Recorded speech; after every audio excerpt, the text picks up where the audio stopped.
that part.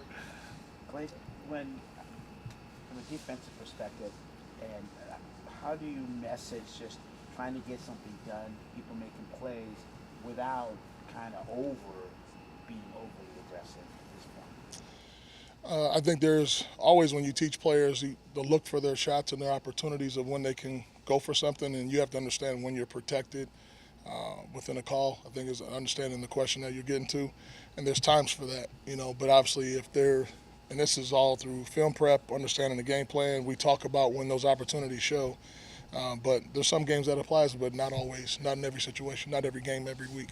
That doesn't always apply. So when you look at the explosive plays that the 49ers were able to put up, is it an issue of not knowing when to take your shots, or would you attribute most of it? I would say collectively is, got to continue to help them, help our guys with coaching those small details better of what we have to do schematically to be better so those things don't happen. All right, and helping those guys understand, and obviously just execute better. It goes all the way around for those things to go and get fixed. So the big explosive plays obviously is been a big talking point for us. It's been that way. It's unfortunate that those happen, but we just continue to work to make the corrections collectively in the meeting room.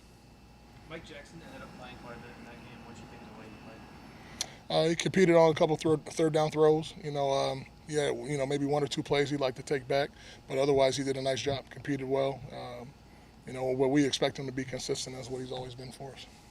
How's Jamal Adams right now? Jamal he's still working back to get himself healthy. I'm not sitting here saying that he's injured. I don't speak to that. That's coach's place. But I think there's always, as guys come back from things, they work their way back from injury. You got to understand it takes time. Sometimes it happens sooner than others. But I think all those things, you have to be patient with that process as guys work their way back. So I think obviously as, time continues to go on, he's going to get better and feel better and work his way on back. So he's been healthy enough to play, but obviously he's still working through some things.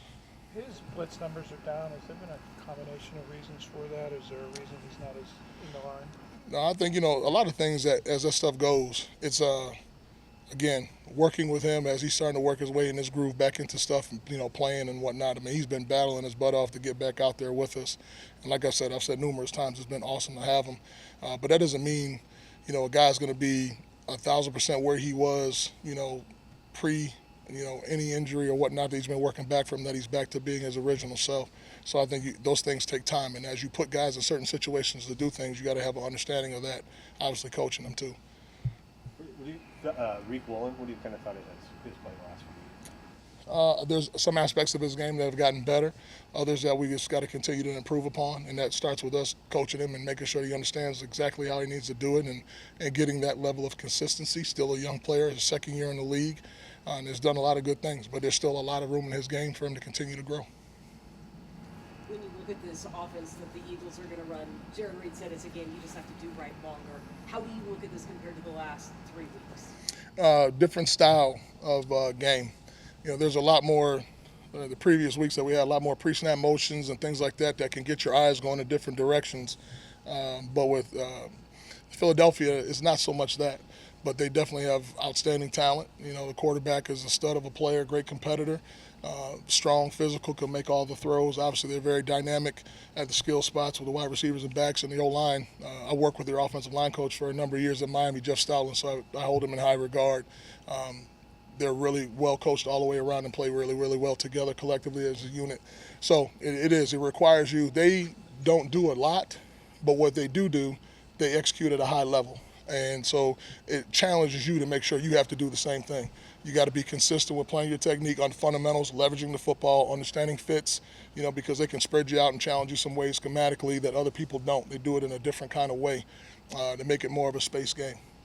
What is the one aspect you're emphasizing to turn this around? Biggest thing always is all about tackling. That's the number one thing that you have to do to go and eliminate explosives, get people on the ground. That's one. Two, you got to take the ball away. They got to be able to do that to create extra opportunities for the offense, flip field position. Those are always things that's fundamental to, our foundation, how we want to play football, what Pete believes in. In the modern NFL, how do you emphasize tackling when you can't bring guys to the ground without injuring them? Yeah, that's the big challenge now. It's if you take into account training camp, I believe you get a max of 7 padded practices. It could be a little higher, but no one in the league goes past that. And then you get into the season, I believe you have 12 weeks that you can have 1 day of padded practices. So you mean for 365 days that you're looking at roughly 20 some odd days that you can put on pads and physically strike people, put people on the ground, things like that. And so it does. It makes it hard to get better in that aspect of the game when it's like that. But you can't complain about it. Everybody's got to play by the same rules. You have to adjust and adapt accordingly.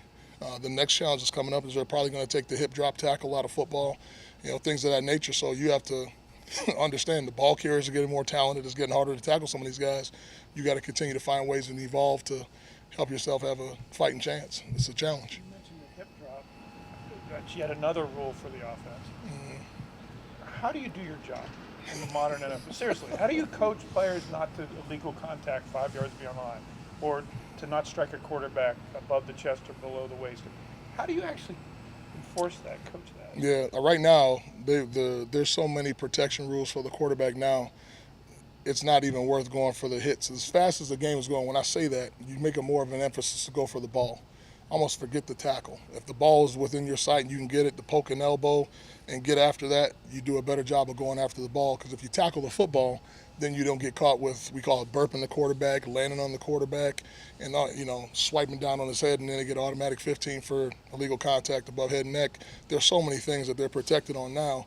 You just got to work around that, circumvent it, and say, okay, how do I still get my job done where I'm not hurting my team, but helping my team as well? And it's really, you just got to go attack the football. So now instead of the target of a man, you're saying we're going to attack this small object. So there's a lot of room for error for that too.